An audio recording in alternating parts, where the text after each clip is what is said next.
Thunder cracked above Accra's night sky as the grand ballroom of the Kempinski Hotel shimmered under golden lights. 300 guests turned toward the stage, where a young black woman 7 months pregnant stood frozen before a microphone. Her name was Amara Nwosu, and the man smiling proudly at the altar was Ezekiel Owusu, the billionaire who had once abandoned her. Tonight he wanted to humiliate her, make her sing while he married another. Cameras rolled, guests whispered, and the weight of the city's eyes pressed down on her trembling hands. But when Amara opened her mouth, what poured out wasn't shame. It was truth. A song born of heartbreak, forgiveness, and fire, the kind of truth that could ruin a kingdom built on lies. Before we step into this story of betrayal, courage, and redemption, tell us where you're watching from and what time it is in your city. And don't forget to subscribe so you never miss the next African story that will take your breath away. The morning sun over Accra was merciless, spilling gold across the polished glass of the Owusu Tech Tower. Inside its top floor, Ezekiel Owusu, 32 years old, and already one of Ghana's most talked-about tech entrepreneurs, leaned back in his leather chair, sipping imported espresso. From his window, the city looked small, people like ants crawling through Makola Market, trotros honking below street vendors calling out prices in Ga and Twai. He saw none of it as human. To Ezekiel, it was noise-proof of how far he had risen above the chaos. He straightened his cufflinks, solid gold engraved with his initials EO, and admired his reflection in the tinted glass.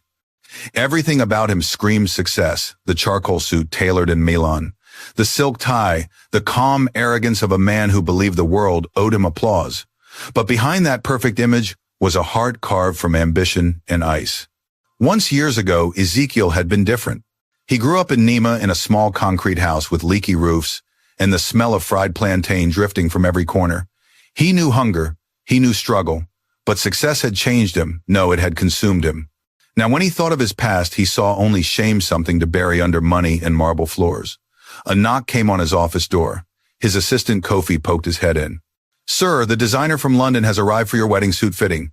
"Let him wait," Ezekiel replied without looking up. "I'm reviewing the guest list. Every politician and CEO in this city must attend. It has to be the event of the year."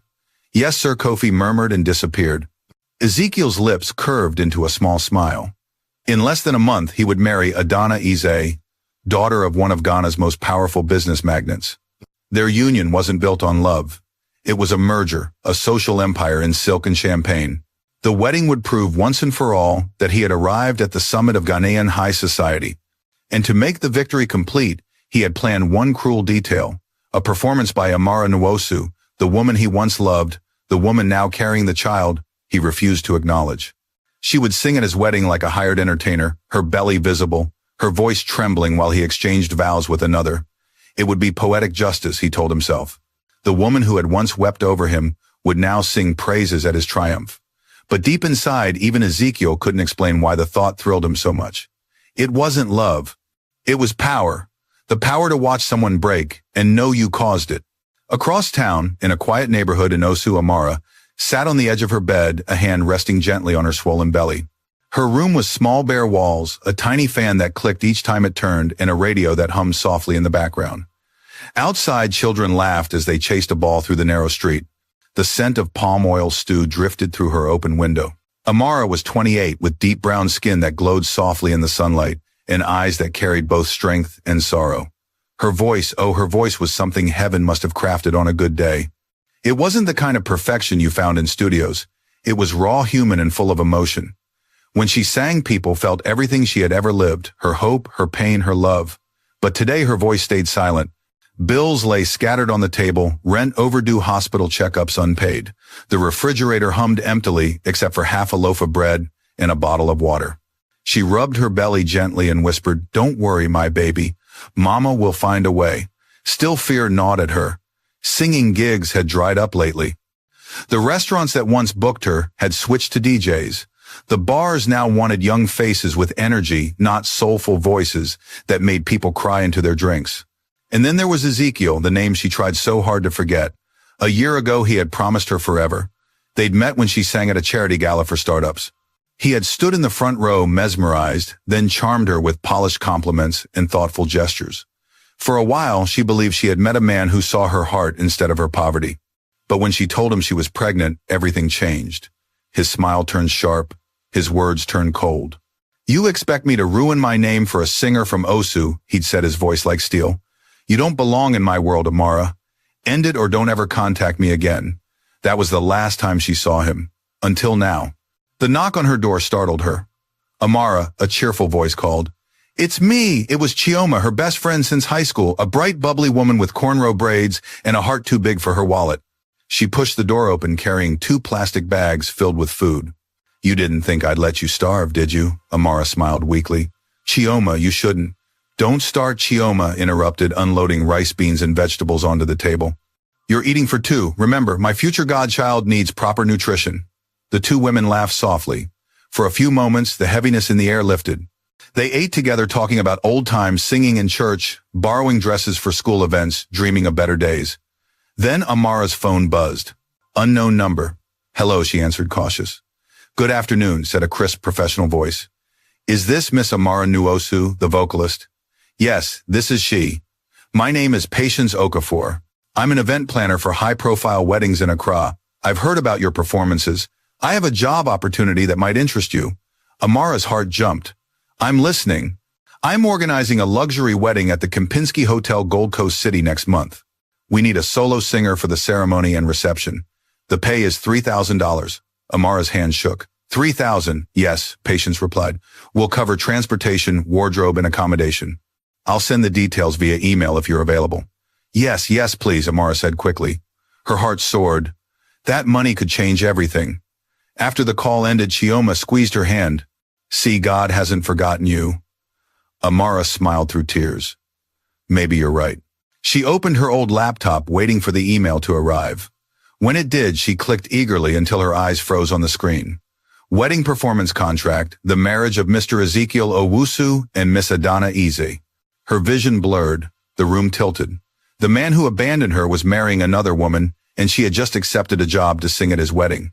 No, she whispered, slamming the laptop shut as if the words might vanish. No, it can't be. Chioma looked up. What's wrong? Amara's breath came in quick bursts. It's him, Ezekiel. It's his wedding. Chioma's smile vanished. You're joking. Amara reopened the laptop with trembling fingers. The names glowed cruelly on the screen. He hired me. He must have known. The phone buzzed again. A text message from the same planner, Mr. Owusu, personally requested a singer with raw, emotional depth. Your demo was perfect. Please confirm acceptance by tomorrow morning. Amara felt her stomach twist. Raw, emotional depth. Those were his words, the ones he used to describe her voice when he loved her. He knew. Her legs gave way and she sank onto the couch. He wants to humiliate me, she murmured. He wants me to stand on that stage pregnant while he marries her. Chioma's eyes darkened. Then don't go. I can't, Amara whispered. The rent, the baby. Chioma, what choice do I have? Silence hung heavy between them. Then Chioma took her hand firmly. Then you go, she said, but not as a victim. You go as Amara Nwosu, the woman he couldn't destroy. You go, you sing, you earn that money, and you hold your head high. Amara stared at her friend. Somewhere deep inside, beneath the layers of pain, something flickered, something fierce. Maybe Chioma was right. Maybe she couldn't control what Ezekiel planned, but she could control how she responded. She looked down at her belly, feeling the baby move. We'll be okay, she whispered. We'll survive this. That night, while the city of Accra hummed under streetlights, Amara sat by her window, humming softly.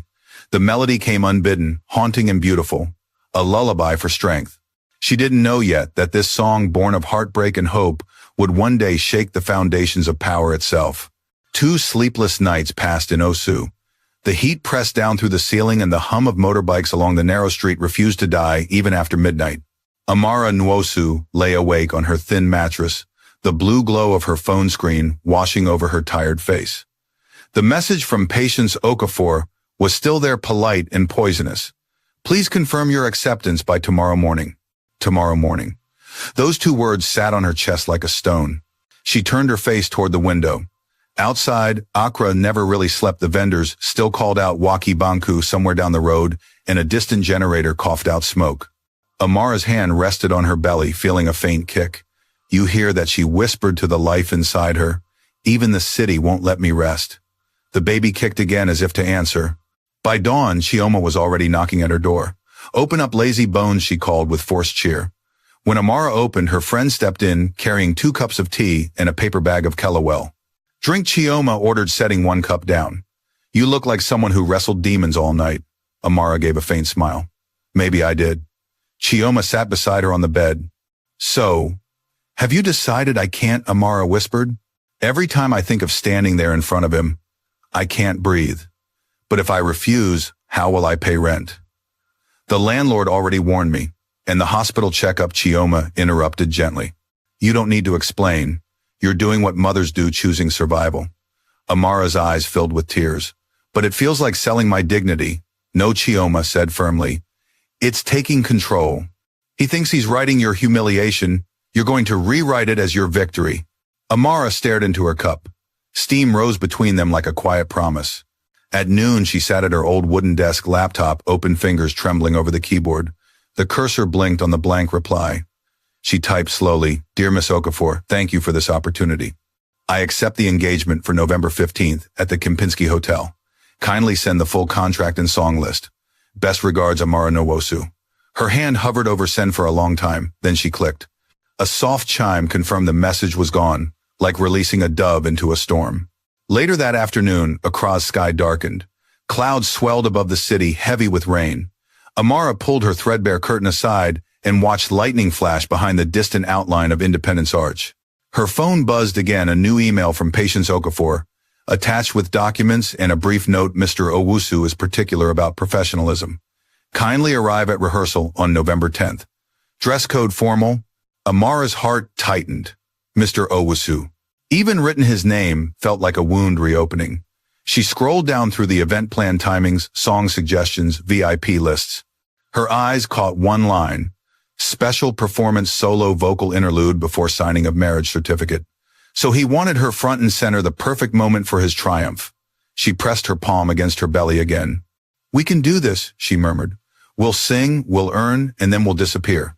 The days that followed became a blur of preparation. She borrowed an old keyboard from her church choir and spent hours each evening practicing scales and familiar wedding hymns. But somewhere between Ave Maria and At Last, a new melody began to whisper through her. It started softly, 3 notes that refused to leave her mind. Each night they grew louder, shaping words she didn't mean to write. "You left me standing in the rain, said I was not your kind, but love stayed when pride walked away." Her pen trembled as she scribbled the lines in her notebook. It wasn't revenge, it was truth, pure and unpolished. She didn't even think she'd perform it. It was therapy, a song for the shadows in her heart. Meanwhile, across the city, Ezekiel Owusu was in his element. He stood in the showroom of a luxury car dealer admiring a limited edition Bentley Bentayga, white as polished ivory. The salesman bowed slightly. "Perfect for the wedding convoy, sir. It'll photograph beautifully." Ezekiel smiled. "I'll take 2. When he left, his best friend and college roommate Kwame Asari fell into step beside him. "2 Bentleys, for one day, symbolism," Ezekiel said smoothly. "You don't just marry a woman like Adana Eze, you marry into legacy. Every camera must see that I belong to her world now." Kwame hesitated. "Still, Ezekiel, I heard you hired a singer. Someone from your past." Ezekiel's smile tightened. "Ah, so word spreads. Is it true?" He sipped from a bottle of imported water. "Yes, Amara. She's perfect for the theme, love conquers all." His tone dripped with irony. "She'll sing. I'll stand beside my bride. Everyone will see the difference between who I was and who I am." Kwame frowned. "You're playing with fire, brother. That woman's carrying your child." Ezekiel's expression hardened. "That child isn't mine. She refused my offer to handle things quietly. She made her choice. And you think this will make you look powerful? It will make me look untouchable." Kwame shook his head slowly. "No, it'll make you look empty. Be careful, Ezekiel. The higher you build your tower, the louder it falls." Ezekiel ignored him, slipping into the back seat of his car. He had no time for lectures about morality. Power was his gospel, and this wedding would be his temple. Back in Osu, Amara's life moved in smaller, humbler rhythms. Each morning she visited the market, greeting Mama Afua at the yam stall and trading songs for small discounts. Each evening she sang quietly to her unborn child, using music to steady her heartbeat. But the closer the wedding came, the heavier the air around her grew. She started dreaming of Ezekiel again, his cold eyes, his laughter echoing in marble halls. Sometimes she woke gasping, drenched in sweat. One night, Chioma found her sitting by the window at 2 a.m., staring out at the city lights. "You're not sleeping again." Amara shook her head. "I keep thinking about the moment he sees me. What if I freeze?" Chioma came to stand behind her, resting both hands on her shoulders. "Then breathe. Remember who you are. You are not the woman he left. You are the woman who survived." Amara nodded slowly. "I'll sing for the baby. For truth, not for him." "That's my girl," Chioma said softly. They sat together in silence as rain began to fall, soft, steady cleansing. 5 days later, the first rehearsal email arrived with official documents and a wire transfer receipt, 39000 Ghanaian cedis, half of the payment in advance. Amara stared at the bank notification, her eyes filling with tears. She could pay her rent, she could buy food, she could finally exhale. But even with that relief, her heart remained heavy. The price of peace was standing before the man who had stolen hers. That evening, as she tidied her small room, she whispered to her reflection in the cracked mirror, "He thinks I'm broken. Let him look closer. I'm rebuilt." And when she turned away from the mirror, her notebook lay open on the table. The half-finished song waited there like a heartbeat. She picked up her pen, drew a deep breath, and wrote the next line. "You left me, but love stayed." The melody grew stronger, wrapping around her like armor. She didn't know it yet, but those 6 words would echo through Accra, through radio stations, through boardrooms and church pews, long after the wedding day ended. Because truth once sung can never be silenced. The morning breeze rolled through Osu, carrying the faint aroma of roasted corn and sea salt from the coast. Amara Nwosu sat outside her small apartment, her bare feet resting on the cool concrete steps. Across the street, school children in blue uniforms hurried toward the trotro, stopped, their laughter echoing through the narrow lane. Life went on around her, ordinary, noisy, alive, but inside Amara's world had slowed to a heavy silence. She had officially accepted the performance. The down payment from Patience Okafor now sat safely in her bank account, but it brought no peace. Money could fill her belly, yes, but it could not fill the emptiness that Ezekiel's betrayal had carved inside her. She traced her finger along the belly curve beneath her dress. The baby moved a tiny flutter that reminded her why she had to endure this. "Just a few more weeks," she whispered, "then everything will change." "Talking to yourself again," came a familiar voice. Amara looked up to see Chioma carrying a basket of fabrics, balanced effortlessly on her hip. Her friend worked as a part-time tailor, always juggling side hustles to survive. "I brought something," Chioma said, setting the basket down. "A little gift before your rehearsal." Amara frowned playfully. "Another one of your Chioma specials." Of course, Chioma laughed, pulling out a folded gown. "I stitched it myself. Simple but elegant. Blue, your power color." Amara unfolded the fabric. It shimmered in the light, deep sapphire with soft embroidery along the sleeves. Her throat tightened. "Chioma, this is beautiful." Her friend smiled proudly. "I told you, girl, when you walk into that fancy hotel, you won't look like pain, you'll look like purpose." Amara ran her fingers over the fabric. "I don't deserve you." "You deserve more than this city has given you," Chioma replied, her tone soft but firm. "Now tell me, what's your plan? You're not just going there to sing, right?" Amara hesitated. "What do you mean?" Chioma leaned closer. "Ezekiel wants to humiliate you. So, you'll give him a show, but not the one he expects." Amara stared, uncertain. "I'm not trying to fight him." "You don't have to fight," Chioma said. "You just have to stand tall. Let him see that what he threw away didn't break you, turned into gold instead." Amara looked down, tears threatening. "It still hurts, Chioma. When I think about how he looked at me that day like I was trash." Chioma squeezed her hand. "Pain doesn't mean weakness, Amara. It means you cared. But now you'll turn that pain into a weapon, and your voice is the blade."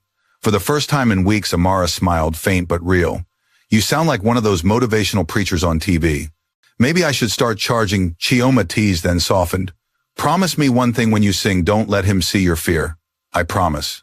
That night, Amara couldn't sleep. The city outside had quieted to a whisper, the hum of distant waves faint through the walls. She lit a candle, opened her worn notebook, and reread the lyrics she'd been writing.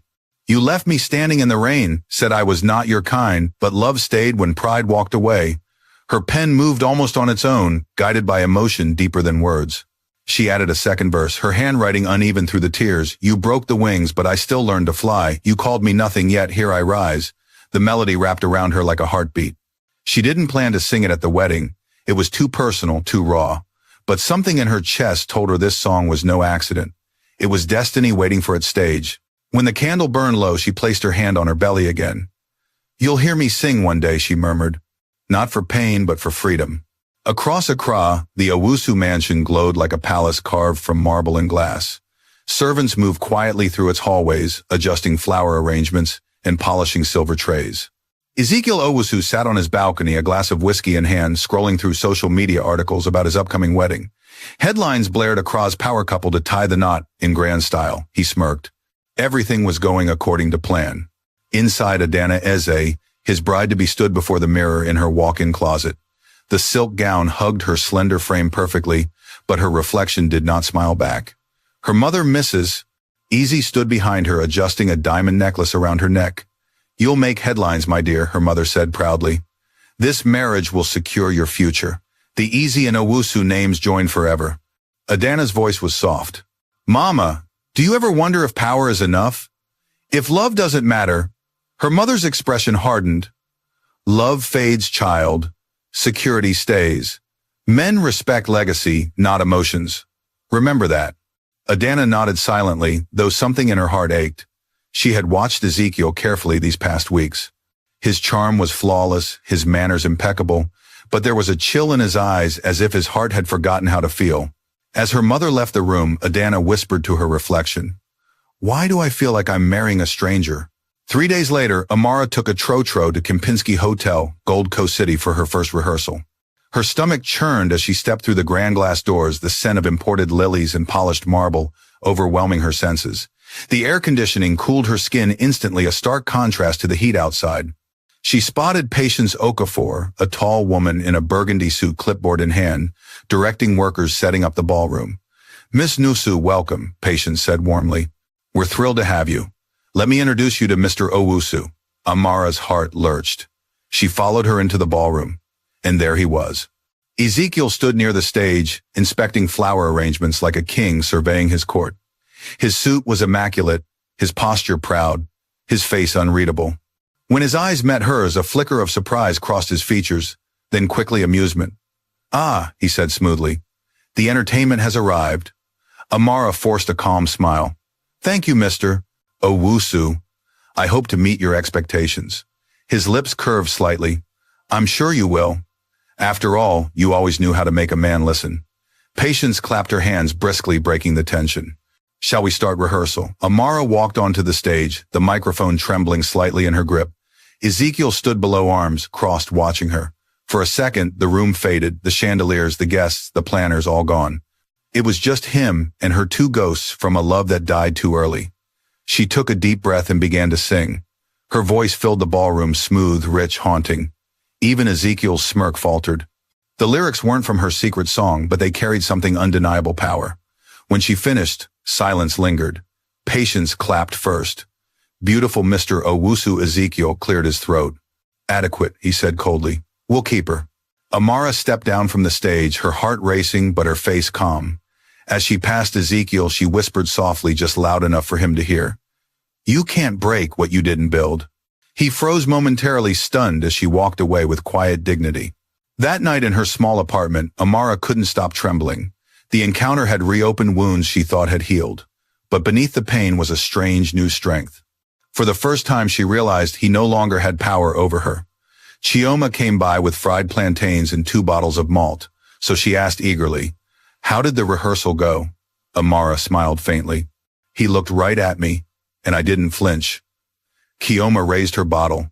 "To strength, to survival," Amara said. They clinked bottles, laughter echoing into the warm Accra night, 2 women sharing hope under a sky that still held stars for them. And somewhere in the distance, on the top floor of his marble tower, Ezekiel stared out over the city lights, his reflection in the window fractured by the glass. For reasons he could not name, the echo of Amara's voice still haunted him. The rain came early that morning in Accra, tapping gently against the metal rooftops of Osu. The city shimmered with puddles, reflections of passing taxis, and neon signs flickering across wet streets. Inside her small apartment, Amara Nwosu sat by the window with a notebook on her lap, her fingers tapping out a rhythm against her belly. Each drop of rain outside seemed to fall in time with her heartbeat. She had not planned to write again, but the melody would not leave her alone. It had followed her from the hotel rehearsal, whispering at the edge of her thoughts. Every note felt like a confession waiting to be sung. On the page before her, she wrote slowly, "When pride built walls, love stayed. When pain was loud, hope prayed." Her pen hovered. The baby kicked softly as if keeping tempo. She smiled faintly and whispered, "You like this one?" In the distance, thunder rolled over the city. A knock at the door startled her. It was Chioma, soaked from the rain, holding a steaming thermos in a paper bag. "Breakfast delivery," she announced, shaking water from her braids. "Kelawele and wakey fuel for genius." Amara laughed. "You're gonna drown one day bringing me food." "Then at least I'll die," full Chioma joked, setting the bag on the table. Her tone softened as she noticed the notebook. "You've been writing again," Amara nodded. "I think I've found it. The song I want to sing at the wedding." Chioma froze mid-bite. "Wait, what? You're not actually planning to perform something new in front of him, are you?" "Yes." "Girl, that man's ego is bigger than the National Theater. If you surprise him, then he'll hear what he's been trying to silence." Amara's voice was calm but resolute. "I'm not doing it for revenge, Chioma. I'm doing it because this song is mine. It's truth. If I sing it there in that place, maybe I'll finally be free." Chioma looked at her for a long time, then sighed. "You really are something, Amara Nwosu." "I'm a mother now," Amara said softly. "I don't have the luxury of silence anymore." That afternoon, she walked to the small recording studio of a local musician, Nana Mensah, a quiet man with dreadlocks and kind eyes, who sometimes let her rehearse for free. "Ah, my star girl," Nana greeted as she entered. Come, what's this new tune I hear you humming around town?" Amara laughed shyly. "You've been hearing things. I hear everything that sounds like pain wrapped in gold," he said, handing her a microphone. "Let's record. The world doesn't wait for courage." She stepped into the booth. The small red light blinked on, and the hum of the equipment faded beneath her first note. Her voice was soft, at first trembling. But as the melody rose, the emotion behind it took over: grief, pride, forgiveness, all blending into something sacred. When she finished, silence filled the room. Nana blinked twice, visibly moved. "That's not a song," he said quietly. "That's a storm with a soul." Amara chuckled nervously. "It's called When Love Stayed." Nana murmured, nodding. "It fits. Promise me you'll protect it. That one's not just yours, it's for every woman who's ever been told she's not enough. I promise." He smiled. "And when the world is ready to listen, you let me produce it properly. We'll make Ghana proud." Amara smiled back. "Deal." Meanwhile, on the other side of Accra, the Easy residents buzzed with wedding preparations. The scent of imported roses and the chatter of stylists filled the air. Adana Easy sat in front of her vanity, her face half-made, half-hidden, behind exhaustion. Her friend Kukua perched nearby, scrolling through Instagram stories. "Girl, your wedding hashtag already has over 3,000 posts, number Owusu Easy Union trending." Adana forced a smile. "That's nice," Kukua frowned. "You don't sound happy." "What's going on?" Adana hesitated, then said quietly. "Do you ever feel like your life isn't yours? Like you're walking down a path someone else built?" Kukua tilted her head. This about Ezekiel Adana didn't answer, but the silence was enough. Her friend sighed. "Look, every man in Accra comes with a warning label. Some are broke, some are players, some are cold. At least yours is rich and handsome." Adana's smile was hollow. "And what if he's all three?" Before Kukua could respond, Mrs. Easy swept into the room. "Adana, the caterers need your approval for tomorrow's menu. And don't slouch, you're representing this family." Adana rose obediently. "Yes, Mama." As they left, the phone on the vanity buzzed a message from an unknown number. "Your groom once called me his forever. See you at the wedding. A.N." Adana stared at the screen, her pulse quickening. She didn't recognize the initials, but something about the tone sent a chill through her. That night, Ezekiel Owusu reviewed the seating arrangements in his penthouse. The guest list was flawless: business leaders, ministers, even a few celebrities. His phone buzzed with a message from Patience Okafor confirming the singer's rehearsal schedule. He smirked. Good. Everything in place. Kofi, his assistant, cleared his throat nervously. "Sir, forgive me, but don't you think hiring Miss Nwosu might draw unnecessary attention?" Ezekiel looked up, his tone sharp. "Do you question my decisions now?" "No, sir. She's irrelevant." Ezekiel cut in. A voice. Nothing more. "The past belongs to those who can't afford a future." He turned back to his documents, dismissing Kofi with a wave. But as the door closed, his expression changed. For a fleeting moment, uncertainty crossed his face. A line from her old song, "If you ever lose your way, remember, love knows the road," echoed faintly in his memory. He shook it off with a bitter laugh. "Nostalgia is for the poor," he muttered. Back in Osu, Amara prepared for the next rehearsal. She carefully folded the blue gown Chioma had made and packed her small bag. Her belly had grown heavy now. She moved slower, but her spirit felt lighter. She looked around the room at the cracked walls, the old radio, the notebook on the table. Every corner carried a piece of her struggle, her strength. When Chioma arrived to accompany her to the hotel, Amara took one last look at the room. "Next time I come back," she whispered, "I'll come back free." The next day, the Kempinski ballroom buzzed with decorators and camera crews. Chandeliers sparkled like captured stars, and golden drapes framed the massive windows overlooking Independence Avenue. Amara stepped inside quietly, her hands trembling around her microphone case. For a moment she felt small, too small, for a room built to host royalty. But then she remembered Chioma's words, "You're not pain, you're purpose." She walked to the stage. Patience greeted her with a brisk smile. "We'll run through your songs once, Miss Nwosu, and then the final run tomorrow. Mr. Owusu is on his way." As Amara adjusted the microphone, she caught sight of Adana across the room, beautiful, elegant, but with eyes full of questions. Their gazes met briefly and for a second time held its breath. There was something unspoken between them, something neither woman could name. When Ezekiel entered moments later, the atmosphere shifted. Conversations dropped to whispers. He moved through the room like a man certain of his own myth. "Let's begin," he said simply. Amara nodded and lifted the microphone. The music started, soft piano, gentle rhythm. Her voice rose pure and steady, filling the grand hall. Ezekiel's expression remained unreadable, but Adana's eyes glistened. Something in the singer's tone, the honesty, the ache cut through her like glass. When the song ended, polite applause followed. Ezekiel nodded. "Acceptable." "Just remember, Miss Nwosu," he said, his voice laced with arrogance. "This is a celebration, not a confession. Keep your emotions in check." Amara smiled faintly. "Don't worry, Mr. Owusu. I know the difference between performance and truth." As she walked away, Adana watched her go, a knot of unease tightening in her chest. For reasons she couldn't explain, she sensed that this wedding, her wedding, was about to become something far bigger than any of them imagined. And somewhere deep in Amara's soul, a quiet voice whispered, "The stage is set. The storm is coming." The sun climbed high over Accra, gilding the palm trees that lined the avenue outside Kempinski Hotel, Gold Coast City. Wedding preparations were in full swing. Trucks delivered floral arrangements from Aburi Gardens. Chefs shouted orders in the hotel kitchen, and photographers tested their lenses on the crystal chandeliers. Everything shimmered perfect on the surface, like the man who had built it all.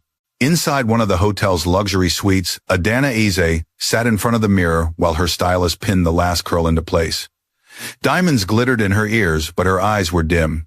She looked like a queen about to be crowned, and yet every part of her wanted to run. "Miss Easy," said the stylist, spraying one last cloud of perfume, "you're glowing. The entire country will talk about this wedding for weeks." Adana forced a smile. "That's the idea." Her mother, Mrs. Ease, swept into the room, elegant in a gold lace wrapper and head tie that sparkled under the light. "My daughter," she said, clasping Adana's shoulders. "Today you step into history. You marry not just a man, but an empire." Adana swallowed hard. "Yes, Mama." Mrs. Easy's gaze softened just a little. "I know you're nervous, but remember what I taught you. Love can grow from respect, and respect comes from power." Adana nodded, but her chest felt tight. Her mother's words had been her compass since childhood, but lately that compass seemed to spin in circles. She looked at her reflection again, perfect hair, flawless makeup, eyes that did not look like hers. Somewhere in her mind she heard her father's voice from years ago, before the wealth, before the expectations. "Always choose someone who listens when you're silent." Ezekiel never listened. In another part of the city, Amara Nwosu stood before her mirror in Osu, wearing the sapphire gown Chioma had made for her. The fabric hugged her growing belly, but somehow gave her strength. Her reflection showed a woman transformed, tired, yes, but radiant with quiet defiance. Chioma whistled softly. "If courage had a color, it would be that blue." Amara smiled faintly. "Do you think I'm crazy for going through with this?" Crazy, Chioma laughed. "No. Brave. Absolutely. But promise me one thing, whatever happens, you walk out of that ballroom with your head high." "I will," Amara said, adjusting her earrings. "And after today, I'll never look back." Chioma hugged her tightly. "That's my sister. Now go make the truth sing." Back at the hotel, the ballroom buzzed like a hive of bees. Journalists were setting up cameras. Socialites drifted between tables. A famous gospel choir rehearsed their harmonies. The entire nation's elite seemed to be in attendance. Ezekiel Owusu stood near the stage, dressed in an ivory suit, checking his reflection in a polished tray. He looked every inch the modern king. But beneath his calm exterior, something restless churned. He caught sight of Amara entering through the side door. For a second, he froze. She looked different. Not the fragile girl he'd left behind in Osu. Her steps were steady, her face serene. For the briefest moment, Ezekiel felt an unfamiliar sting shame. No, he told himself, just surprise. He turned to his best man, Kwame Asare, who was adjusting his cufflinks. She's here, Ezekiel muttered. Kwame glanced at Amara. So she is. You sure about this, my friend? You really want her singing here in front of your bride, your investors, the press, everyone? Ezekiel's jaw tightened. She's a performer. This is business. Kwame's brow furrowed. No, Ezekiel. This is pride. And pride doesn't end well. Ezekiel said nothing, only brushed invisible dust from his sleeve. Meanwhile, in the bridal suite, Adana adjusted her veil and glanced at her phone. The message she'd received the night before still glowed on the screen. Your groom once called me his forever. See you at the wedding. A.N. Her stomach twisted. She'd spent half the night trying to make sense of it. Was it a prank, a jealous ex, or something worse? Miss Ease, a voice interrupted her thoughts. It was Patience Okafor, clipboard in hand. The singer has arrived. We'll begin the pre-ceremony soon. Adana looked up sharply. Singer, yes. Mr. Owusu personally requested her. She's quite talented. Do you know her name? Patience checked her list. Amara Nwosu. The room tilted. The initials AN suddenly made sense. Adana's breath hitched. She pressed a hand to her chest.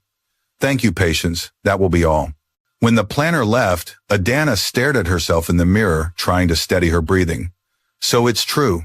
The woman who had messaged her wasn't bluffing, and Ezekiel had invited her here to their wedding. Her first instinct was rage, but it quickly melted into something colder resolve.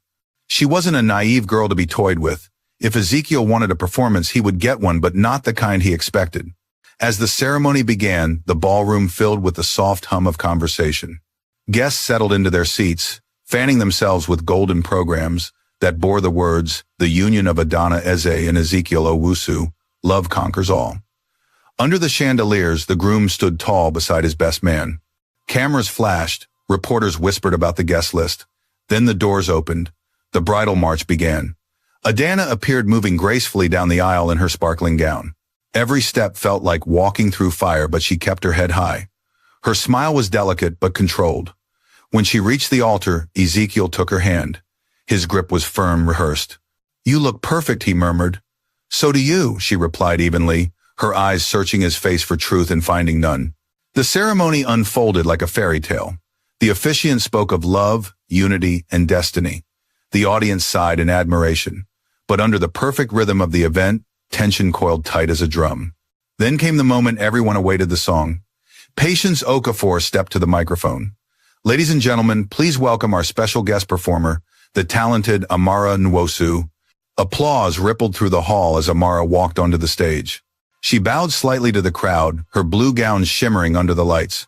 From where she stood, she could see everything, the sea of elegant faces, the massive floral arch, the man who had once promised her forever. Ezekiel's smirk flickered when their eyes met. Dance for me, his expression seemed to say. Let them see who you really are. But Amara didn't flinch. She adjusted the microphone and took a deep breath. The first chords began to play, not the rehearsed ballad Ezekiel had approved, but something new. A hush fell over the room. Her voice rose soft but unbreakable. You said love was a storm to survive, but I was the rain that made you bloom. You built your throne on broken hearts, but truth always finds its tune. The lyrics hit the air like lightning. Guests exchanged puzzled looks. The bride's eyes widened. Ezekiel's smirk vanished. Amara's voice grew stronger, trembling with raw emotion. You left me with silence, but love stayed. You tried to erase me, but grace remained. Gasps rippled through the crowd. Adana's gaze moved from Amara to Ezekiel, realization dawning like a dawn that burned. Ezekiel stepped forward, his voice a harsh whisper. Stop this. But Amara kept singing. The final verse rang through the hall. You can cage the singer, not the song, and even power must bow to wrong. When the last note faded, the silence was deafening. Then somewhere in the back, a single pair of hands began to clap. Then another. Soon the entire ballroom erupted into applause, not polite, but thunderous. Some stood, others shouted her name. Adana looked at Ezekiel, tears streaming down her face, not from sorrow, but fury. You brought her here to humiliate her, she said quietly, but she just revealed who the real fool is. She turned toward Amara, who stood trembling on the stage. For a long moment their eyes met, one woman betrayed, one redeemed. Then Adana did something no one expected. She placed the pen meant for the marriage certificate on the table and said, clear enough for the cameras to hear, "This wedding is over." The crowd gasped. Ezekiel's face went pale. And as the hall dissolved into chaos, reporters shouting, guests whispering, Amara stepped back from the microphone, tears glistening on her cheeks. She didn't look at Ezekiel again. She didn't need to. Her truth had already been sung. The ballroom that had moments ago shimmered with chandeliers and applause now pulsed with chaos. The air smelled of roses and scandal. Reporters shouted questions. Cameras clicked like gunfire. Guests murmured in disbelief as Adana Ize, the bride, stood frozen before the altar veil, trembling eyes burning with betrayal. Across the marble floor, Ezekiel Owusu tried to regain control.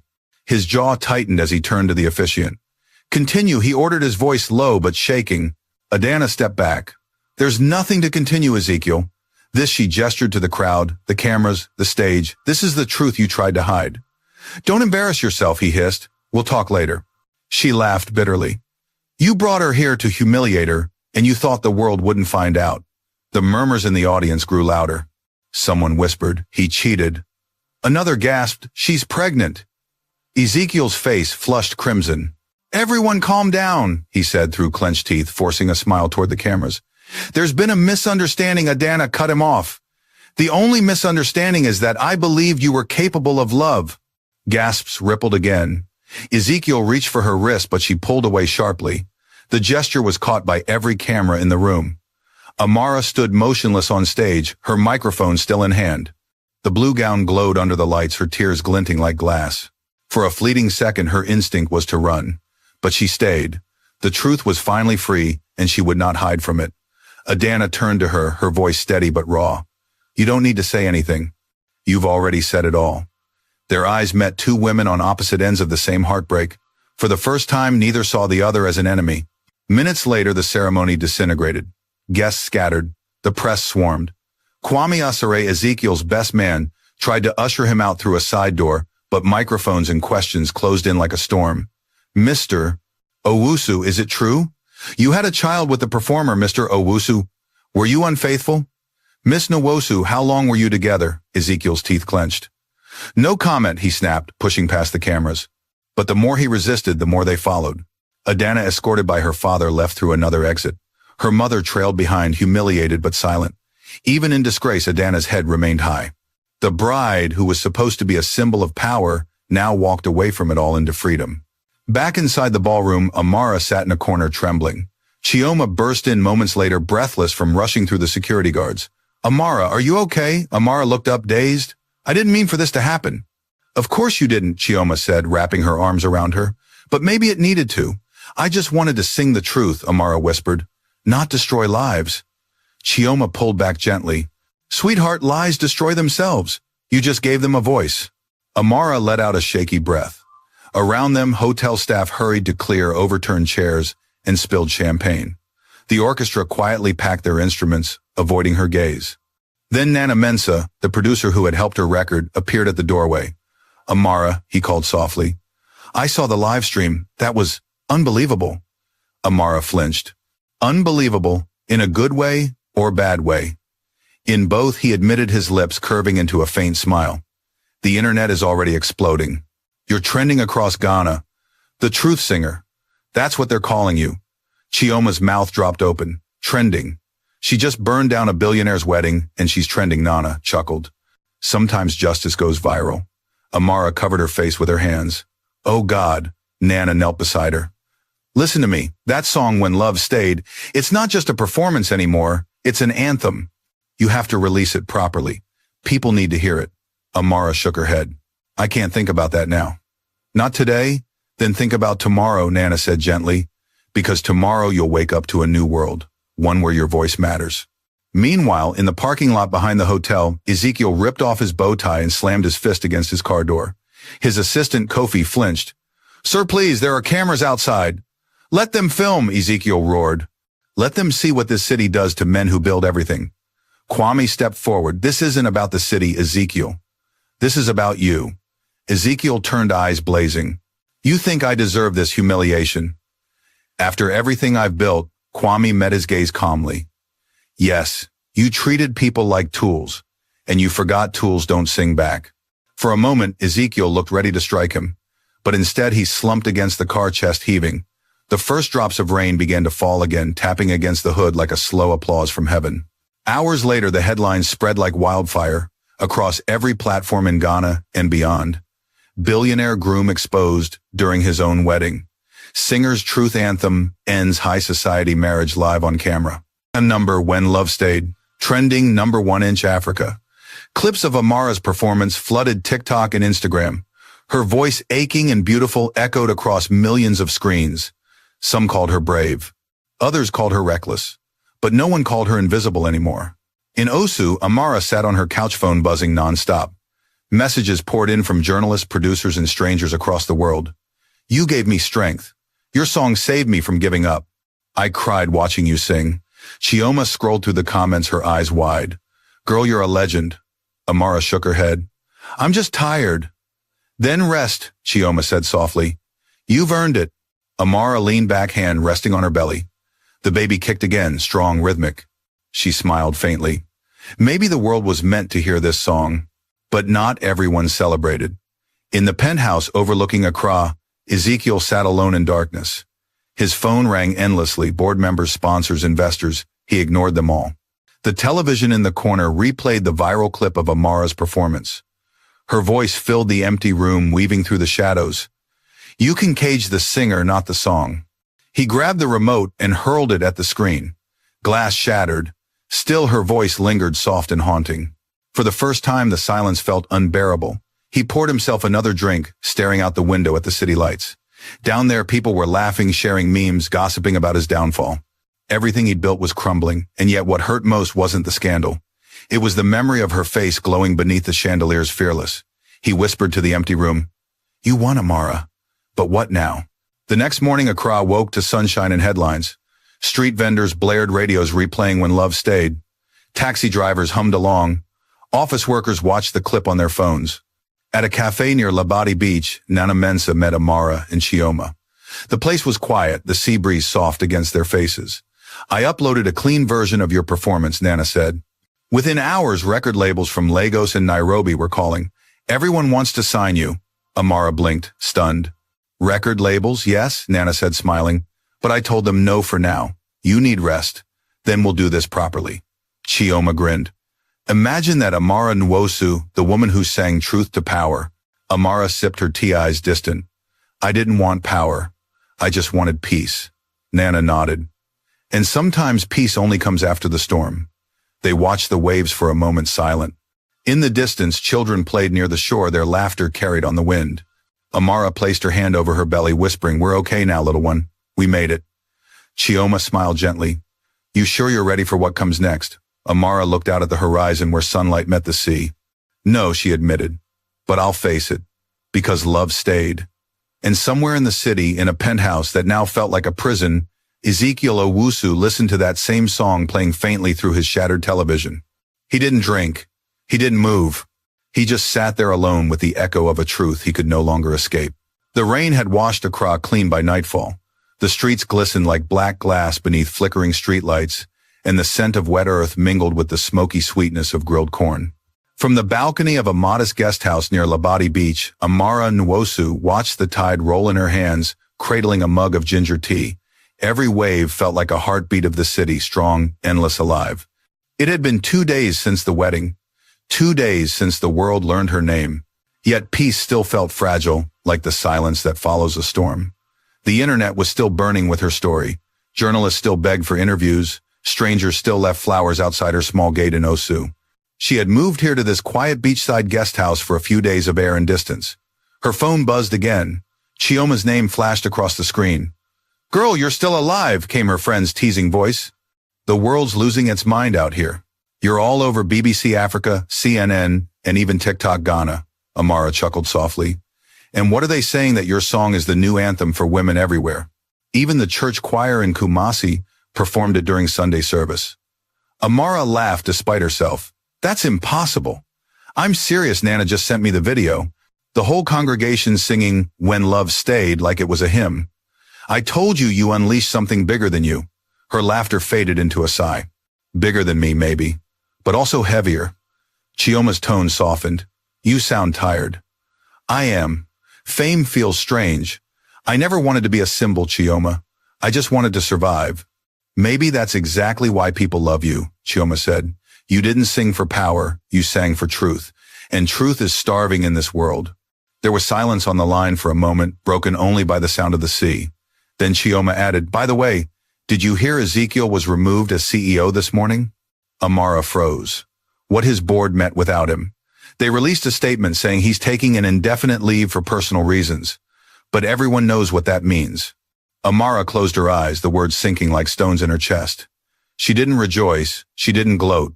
She simply whispered, It's over then. Maybe not yet, Chioma said carefully. He's still powerful. Men like him don't vanish, they rebuild.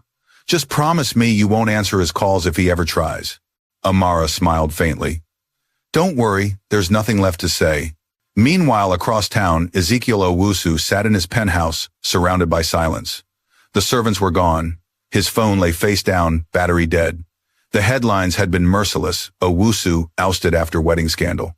His sponsors had pulled out, his investors had fled, and his name, once synonymous with power, was now a punchline whispered in Accra cafes. He stood by the floor-to-ceiling window staring out at the city he once ruled. The skyline shimmered under the moonlight, but it felt foreign now, like a country that no longer recognized him. He hadn't eaten all day, he barely slept. All he did was replay the moment Amara's voice filled the ballroom, the way her song had stripped him bare before the world. He had spent years building walls of arrogance, and with a single melody, she had torn them down. For the first time, he wondered if he had mistaken strength for cruelty. His mother's voice, long buried in memory, returned. Power without kindness is just loneliness in disguise. He sank into a chair, hands clutching his head. For the first time since he was a boy, Ezekiel Owusu wept, not out of anger but regret. At dawn, the horizon burned orange over the Gulf of Guinea. Amara walked barefoot along the wet sand, the hem of her gown brushing the surf. A soft wind played with her braids and gulls wheeled overhead. She had always loved mornings the way they promised a clean slate, no matter how heavy the night before. She found a quiet spot and sat watching fishermen push their canoes into the tide. For the first time in years, she felt something close to peace. Then a shadow fell over the sand beside her. Amara. Her body stiffened. The voice was unmistakable. She turned slowly. Ezekiel stood a few feet away, dressed simply in a dark shirt and trousers, the arrogance stripped from his posture. He looked older, haunted, almost fragile. How did you find me? She asked quietly. Chioma, he admitted. I begged her. She didn't want to tell me, but I told her I just needed one conversation. Amara exhaled sharply. She shouldn't have. He nodded. You're right. But please just listen. There was no crowd here, no camera, no power imbalance. Just two people barefoot in the sand, ghosts of their past between them. Ezekiel's voice cracked. I watched the video 100 times. The way you sang, it wasn't revenge. It was mercy. You could have ruined me, Amara, but instead you reminded me of what I used to be. She stared out at the sea. You ruined yourself, Ezekiel. I only told the truth. He nodded again, swallowing hard. I know, and I don't deserve forgiveness. But I had to see you to say I'm sorry. Not for the wedding, not for the scandal, for everything, for leaving you when you needed me most. Her throat tightened. For years she had imagined this moment, his apology, his regret. But now that it was here, it felt hollow, like the echo of a prayer said too late. You broke more than my heart, she said softly. You broke the part of me that believed love meant safety. I had to rebuild from ashes, and I did without you. He looked down. I see that now. You're stronger than anyone I've ever known. The wind carried the sound of the waves between them. For a moment they were both silent, two people mourning what could never be. Finally Ezekiel said, I'm leaving Ghana. The board made their decision, and honestly, maybe it's for the best. I've lost everything that mattered, but maybe that's the price of remembering what matters most. Amara looked at him, her expression unreadable. And what is that? He met her eyes. The truth. For the first time she saw sincerity there, not arrogance, not calculation, just a man finally stripped of his illusions. Good, she said quietly. Then maybe you can start over. But don't build another empire on someone else's pain. He nodded slowly. I won't. Ezekiel took a hesitant step closer. Can I at least meet my child? Her hand instinctively rested on her belly. The baby shifted as if listening. When she's old enough to understand, Amara said. Not now. He nodded, accepting the sentence. Then, goodbye, Amara. She turned back to the sea. Goodbye, Ezekiel. He walked away the sand, swallowing his footprints until they vanished completely. Later that morning, Amara returned to her guest house. Nana Mensah was waiting in the courtyard holding a newspaper. Did you see? He asked, smiling. They're calling your performance the song that shook Accra. Every station wants to interview you. Amara smiled faintly. Let them wait. I'm not ready to talk. I'm still learning to breathe. Nana nodded. Understandable. But I've been thinking, we could record When Love Stayed, properly release it worldwide. Not for money, but for message. Amara thought for a moment, then she smiled. Let's do it, but on one condition. What's that? It has to help someone. Every profit goes to single mothers who've been abandoned like me. Nana's grin widened. You're a rare kind of star, Amara. The kind that lights others. She laughed softly. Stars don't light themselves, Nana. They burn. That evening, as the sun dipped low, she sat by the window with Chioma, watching the sky blush purple. So Chioma said, what's next for Accra's most famous woman? Amara smiled. Maybe rest. Maybe recording. Maybe motherhood. But whatever comes, I'll walk toward it without fear. Chioma raised her cup. To new beginnings. Amara clinked hers against it. To truth that stays. They drank the laughter between them, light and easy. Outside, the sea hummed against the shore, carrying away the last fragments of the storm. And somewhere miles away on a quiet flight leaving Kotoka International Airport, Ezekiel Owusu looked out the window at the fading lights of Accra. In his ears played a familiar voice, her voice singing from a recording he had downloaded before deleting everything else. He closed his eyes. The lyrics wrapped around him like a prayer. You left me, but love stayed. For the first time, he whispered the words back. Love stayed. And for both of them, the long night finally gave way to dawn. The morning sun spread gold across the rooftops of Accra, and a gentle sea breeze drifted through the open studio windows of Nana Mensah Records. The scent of coffee and new beginnings lingered in the air. Amara Nwosu stood before the microphone, headphones pressed against her ears, one hand resting on her belly. The small studio lights reflected in her eyes like twin flames, steady, alive, unafraid. This was it. The official recording of When Love Stayed. Behind the soundboard, Nana adjusted the levels, his dreadlocks tied back with a bandana. We'll take it slow, Amara. The world already knows the song today. We make them feel it. Amara nodded. I'm ready. The soft hum of piano filled the room. She closed her eyes and let the first line rise like breath from her chest. Her voice was gentle but full of weight, the kind of sound that carried a story. You left me standing in the rain, but I danced anyway. Each lyric glided through the speakers, warm and raw. By the time she reached the chorus, Nana had stopped adjusting the controls. He simply sat there watching a woman who had turned her pain into power. When the last note faded, silence fell, the kind that carries reverence. Nana exhaled. That was lightning in sound. Amara smiled, wiping a tear. Maybe it's not lightning, Nana. Maybe it's healing. He nodded slowly. Healing for you, for others too. I'll have it mixed and ready for release in 48 hours. Amara looked out the window where the streets below pulsed with life, vendors calling out tro-tros, honking, children laughing in the distance. 48 hours, she whispered. Let's see what love can really do. 2 days later, When Love Stayed dropped across streaming platforms. Within hours, it exploded. The song swept through Ghana like a wind that refused to die, played in taxis and salons, on street corners and church radios. The melody found its way into homes that had never heard her name, into hearts that didn't know her story but understood her truth. Social media filled with videos of people singing along. Mothers rocked their babies to the rhythm. Teenagers danced barefoot in their yards. Pastors quoted her lyrics in sermons about forgiveness. Even the newspapers called it the anthem of healing. For Amara, it was surreal. She watched the world move to her voice, yet her own days stayed humble. She still cooked rice and beans on her small stove, still folded baby clothes in the evening, still talked to Chioma about hospital bills and cravings. Fame had found her, but she refused to let it consume her. At the same time, far from the noise, Ezekiel Owusu was rebuilding a different life. He had left Accra, quietly choosing to stay for a few weeks in Takoradi, where no one cared about headlines or scandals. He rented a small seaside bungalow, traded his suits for simple shirts, and spent long hours walking along the shore thinking he had sold a portion of his shares in Owusu Tech. The rest he placed in a trust for future educational programs, the first sign that he was learning humility. For once, there were no assistants, no security details, no photographers, just silence and consequence. Every evening he'd play Amara's song from his phone, the one melody he couldn't escape. You can cage the singer, not the song. At first it haunted him. Later it humbled him. Eventually it healed him. One evening while helping an old fisherman repair his net, the man said, "You look like someone who's lost everything."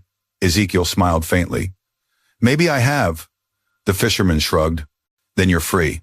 People with nothing left to prove finally learn how to live. For the first time in months, Ezekiel laughed not bitterly but softly. "Maybe you're right." In Osu, the world around Amara began to shift faster than she could comprehend. Invitations poured in, TV interviews, live concerts, endorsements, yet she said no to most. She wanted to protect the purity of the song before the world turned it into entertainment. Nana often teased her. "You do realize you could be the next Yemi Alade, right?" "I don't want to be famous," Amara said. "I want to be useful." And she was. Within weeks, she started a foundation, the Love State Initiative, supporting single mothers across Ghana. She used part of the royalties to buy sewing machines for women in Jamestown and to cover school fees for girls in Nima. Her first public appearance after the wedding scandal was not on a red carpet but in a small community hall filled with mothers and children. She stood before them holding her now round belly and said, "They called me the truth singer, but really I'm just one of you. I was afraid I was forgotten, but love stayed. And if it stayed for me, it can stay for you too." The applause that followed was not the roar of fame, but the warm human sound of shared survival. Weeks turned into months. The harm of the past softened into distant memory. Then one afternoon, as Accra shimmered under a sky of pale blue, the first contractions came. Kioma rushed her to Korlebu Teaching Hospital, holding her hand through each wave of pain. Nurses moved quickly, voices gentle and reassuring. After hours of labor, two small cries split the air, twin girls perfect and whole. Tears rolled down Amara's cheeks as she held them close. Hope she whispered to the first. "Faith," she said to the second, "you are my miracle songs." Chioma wiped her own tears. "They're beautiful, Amara. They have your strength." Outside the hospital room, cameras waited, fans gathered, but Amara's world had narrowed to the soft rhythm of her daughter's breathing. For the first time, the word peace wasn't just a dream, it was here in her arms. The next morning, a bouquet arrived at her bedside. Simple white lilies tied with a card. There was no name, only a note, written in clean, familiar handwriting. "For hope and faith, may they never grow up in silence. E.O." Amara stared at the note for a long moment. There was no bitterness in her chest, only quiet understanding. She folded it carefully and tucked it inside her journal. When Chioma noticed, she asked, "Was that from who I think it was?" Amara nodded. "Yes, and I think that's enough." Months passed. Accra moved on as cities always do, but Amara's name remained not as scandal but as song. Her album, The Truth That Stayed, debuted across Africa, blending traditional Ghanaian rhythms with soulful lyrics about forgiveness, resilience, and motherhood. Critics praised it as the most honest album of the decade. At her first live concert held at Independence Square, tens of thousands gathered beneath the night sky. Lanterns floated upward as she stepped onto the stage, her twins safe backstage with Chioma. She looked out at the sea of faces, women, men, children, and felt the weight of the journey that had brought her here. "This song," she said into the microphone, "belongs to everyone who ever thought love left them behind." The music began, the crowd swayed, and when she sang the chorus, the entire square joined in, thousands of voices rising together under the stars. "You left me, but love stayed." Her voice broke for a moment, overwhelmed. She thought of the girl she once was, the woman she had become, and even the man who had once broken her, all threads of a story that had found its melody. At the far edge of the crowd, half hidden beneath a cap, Ezekiel Owusu stood silently, his eyes glistening. He didn't try to speak. He didn't try to be seen. He simply listened the way a man does when he finally understands what it means to love without owning. When the final note faded, the night erupted in applause. Amara smiled through her tears and whispered into the microphone, "Love stayed." And somewhere in the audience, Ezekiel whispered it back. The Harmattan winds had begun to blow again, carrying dust and memory across Accra. The city shimmered under a pale morning sun, but life had changed since the night when Love Stayed filled Independence Square. The song had become more than music, it was a quiet revolution. In salons, in trotros, and markets, women hummed it while braiding hair or weighing tomatoes. Even school children recited the lyrics during morning assembly. Yet for Amara Nwosu, fame had never been the goal. Her mornings still began the same way, feeding her twin girls hope and faith and talking to Chioma over steaming bowls of porridge. The babies were 6 months old now, bright-eyed and endlessly curious. Chioma placed Faith on her lap and grinned. "You realize your daughters already have fan clubs, right? That one video of Hope clapping along to your rehearsal hit 500,000 views overnight." Amara rolled her eyes, laughing. "Don't remind me. I'm still trying to figure out how a baby can trend." Chioma laughed too, then grew more serious. "You've built something special, Amara. The Love Stayed Foundation is feeding families, building classrooms, and paying hospital bills. You're not just a singer anymore, you're a movement." Amara paused, looking out the window where the city stretched wide beneath the morning haze. "Maybe that's the real song," she murmured. "Not the one I sing, but the lives that sing because of it." Chioma smiled softly. "Still, you need to rest sometimes, superstar." Amara chuckled. "Tell that to 2 hungry babies." Later that afternoon, Amara drove to the foundation's new office near Atabraka. The building was small, but painted a warm shade of coral with murals of mothers and children across its outer walls. Inside, volunteers sorted food parcels, while others organized scholarship lists. The hum of purpose filled every corner. She walked through the hallways, greeting everyone by name, Morning Kwesi. "How's your mother's surgery, Ahmadid? We get more sewing machines from the donors in Tema." Her assistant, a young man named Benedict, approached holding a tablet. "Madam Amara, we've received an invitation from the Ministry of Culture. They want you to perform at the National Arts Gala next month." Amara blinked. "The one broadcast across all of West Africa?" "Yes. It's the biggest event of the year. Heads of state will attend." She hesitated, feeling that old tension in her chest. Once the idea of a crowd had terrified her. Now she'd faced millions, but still performing before politicians and dignitaries meant returning to the center of power she'd once escaped. "Tell them I'll think about it," she said finally. Benedict nodded. "Of course, madam."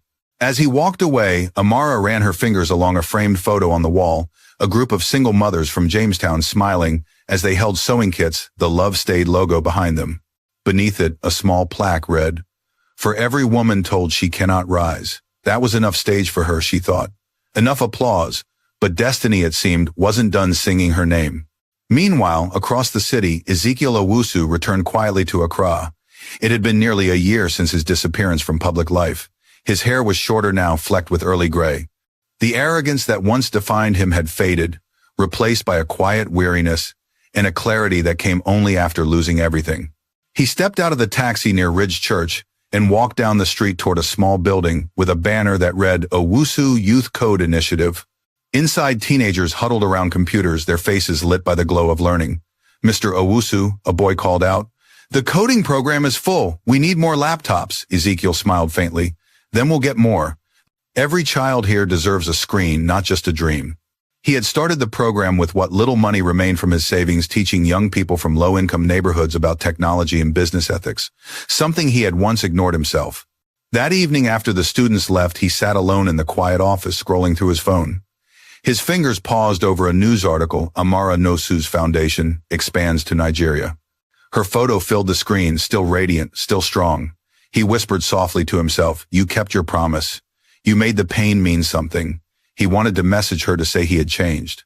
But some silences are sacred, and he chose to keep it that way. Weeks passed. One evening as dusk fell over Accra, Amara sat by the beach near Labadi with her daughters asleep in their stroller. The sea was calm, the horizon painted in amber. Beside her, Nana Mensah strummed his guitar softly. "Remember when you recorded your first song?" he asked. Amara smiled. "You mean the one I couldn't sing without crying?" "Exactly," he said, laughing. "Now look at you, International Awards Foundation, 2 babies and still humble." "Maybe humility is just another word for survival," she said quietly. Nana nodded. "And forgiveness?" Amara looked toward the ocean. "That's just freedom wearing softer clothes." He stopped playing for a moment. "You heard about the National Arts Gala I did. You're going right. Ghana needs to see you on that stage again. The country remembers who you are, Amara. Don't hide the gift." She smiled faintly. "I'll think about it." But that night, when the girls were asleep, she watched old videos of her performance from the wedding the night everything began. She saw the fear in her eyes then, and the fire that followed. Maybe it was time to stand in that fire again, but this time by choice. A month later, the National Arts Gala filled the National Theatre of Ghana with light and applause. The red carpet gleamed. Camera flashes burst like fireworks. Ministers, musicians, and actors filled the hall.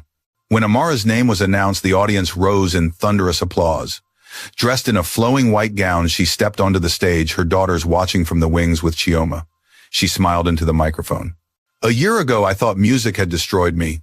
Today, I know it saved me. This song is for everyone who has ever been broken but chose to heal louder than they were hurt." The first notes of When Love Stayed played this time backed by a full orchestra. Her voice, seasoned by motherhood and grace, carried even deeper now, like a river that had learned patience. The crowd listened in reverent silence. When she reached the final verse, "You left me, but love stayed," many in the audience wept openly. Among them, unnoticed in the last row of the balcony, sat Ezekiel. He had not planned to attend, but something inside him had drawn him here to witness, not to be seen. When her voice filled the hall, his heart clenched. It wasn't guilt anymore, it was gratitude. When the performance ended, the entire theater stood in ovation. Amara bowed, tears shining on her cheeks. Backstage reporters clamored for interviews, but she slipped away quietly into the corridor where her daughters waited. Chioma wrapped her in a hug. "You did it again." Amara smiled through her tears. "No, we did." That night, as Accra's skyline sparkled beneath the stars, Ezekiel walked home alone along the Independence Avenue. He passed by a billboard lit by soft golden light. It showed Amara holding her twins, the slogan beneath reading, "Love stayed. So can hope." He stopped for a moment, then smiled, really smiled for the first time in years. Somewhere behind him, the wind carried faint echoes of her song. And though their lives now ran on separate paths, both knew the same truth. Forgiveness doesn't always mean reunion, it means release. For Amara, it meant peace. For Ezekiel, it meant redemption. And for Accra, it meant remembering that even in a world built on noise, a single voice could still change the rhythm of everything. The morning after the National Arts Gala, the city of Accra glowed with pride. Newspaper vendors shouted headlines at every corner. Amara Nosu brings Ghana to tears, a song that united a nation when love stayed. The voice of Africa's heart. The air buzzed with admiration, as if the entire country had exhaled together after a long-held breath. But inside her quiet home in Osu, Amara sat by the window feeding little hope, while faith slept peacefully beside her. Fame might have filled the streets, but her world was still wrapped in small, sacred moments. The laughter of her daughters, the smell of morning porridge, the hum of a distant radio playing her own voice. Chioma burst through the door holding a tablet. "You won't believe this," she exclaimed. "The African Union just announced that you've been invited to perform at the Pan-African Women's Summit in Addis Ababa next month. They called your song a hymn of resilience." Amara blinked in disbelief. "Addis Ababa, me, yes you," Chioma laughed, lifting hope into her arms. "You've gone from heartbreak to headlines, my sister. The whole continent wants to hear you sing." Amara smiled, but quietly. "It's beautiful, but also terrifying." Chioma tilted her head. "You're still afraid. I'm not afraid of singing," Amara said softly. "I'm afraid of losing what made the song real. Pain taught me honesty. But now, my life is full of peace. Can I still sing truth when the storm is gone?" Chioma took her hand. "You don't have to keep bleeding to tell your story. Joy can be truth too." Amara looked down at her daughters, their tiny hands curling in sleep. "Maybe you're right," she murmured. "Maybe love stayed so that peace could have a song too." Meanwhile, across the city, Ezekiel Owusu sat in a small classroom at the Owusu Youth Code Initiative Center. Around him, rows of teenagers typed on second-hand laptops, learning the basics of programming. The once mighty CEO now wore a plain shirt and jeans, chalk dust clinging to his hands. "Remember," he said to the class, "success isn't power, it's purpose. And purpose means using what you know to lift others, not yourself." The students nodded, hanging on his every word. To them, he wasn't a disgraced billionaire. He was a mentor who understood failure and redemption. When the lesson ended, a young girl approached shyly. "Sir," she said, "is it true you used to be one of the richest men in Ghana?" Ezekiel smiled faintly. "Once. But I learned something richer than money." "What's that?" He looked out the window at the dusty street, where sunlight touched the worn sign of the center. "The sound of forgiveness," he said quietly. That evening, as he closed the classroom and stepped into the fading light, his phone buzzed. It was a message from Nana Mensah, the producer. "Amara's performing in Addis next month. The summit invited you too as part of the Ghanaian delegation on youth development. Seems life still writes strange duets, eh? Ezekiel stared at the message for a long time. Fate, it seemed, wasn't finished weaving their names together. He typed back simply, "Maybe it's time to listen one last time." A few weeks later, Ethiopia's capital bloomed with flags and color. Delegates from across Africa filled the Grand Hall of the African Union headquarters, where banners celebrated women, leaders, innovators, and artists. Backstage, Amara adjusted the scarf draped across her white dress. The twins were back in Accra with Chioma, and the quiet before her performance felt heavier than ever. Nana placed a comforting hand on her shoulder. "Ready," she smiled nervously. "As ready as a mother of twins can be." "You've faced worse storms," he said gently. "This one's just light." She took a deep breath, stepping toward the stage. The lights dimmed. A soft hush fell over the audience. Then the spotlight bloomed, revealing her silhouette. She began with a simple hum, no instruments, just voice. The melody filled the hall like sunrise breaking through glass. "When the road forgot my name, love stayed. When the world turned away, love stayed."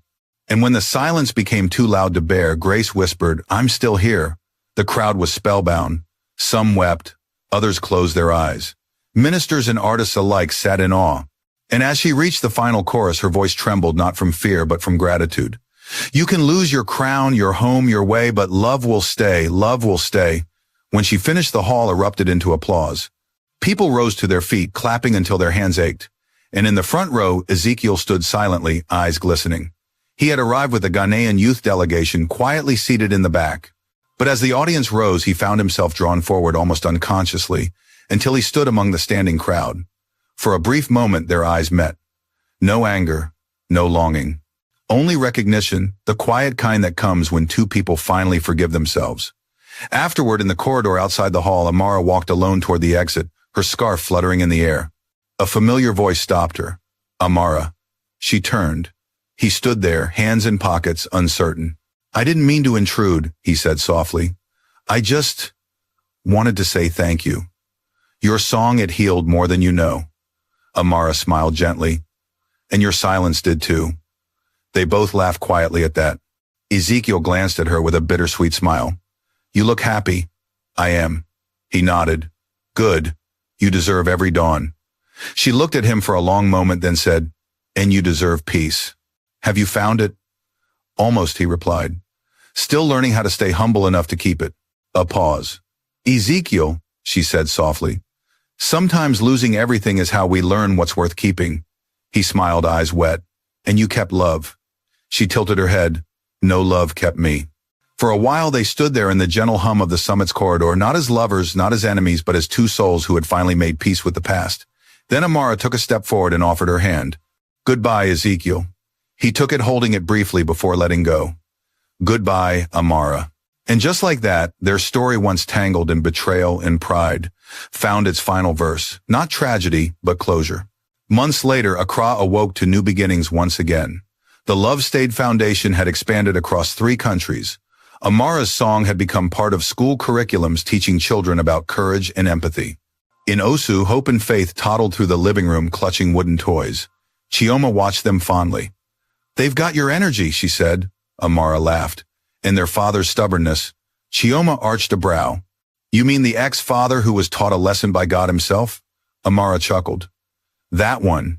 Then, as the twins played, the radio announced breaking news. The Owusu Youth Code Initiative partners with the Love Stayed Foundation to expand digital literacy for girls. Chioma blinked. "Wait," he reached out. Amara nodded.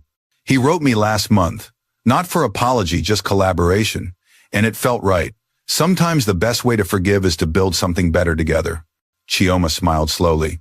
"Maybe the story isn't over after all." Amara looked toward the open window where the breeze carried laughter from the street.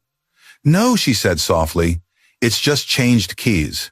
She picked up her guitar, strummed a soft tune, and began to hum. Hope clapped along, faith swayed to the rhythm. And as her voice floated out into the sunlight, the city seemed to hum with her. Accra alive, forgiven awake.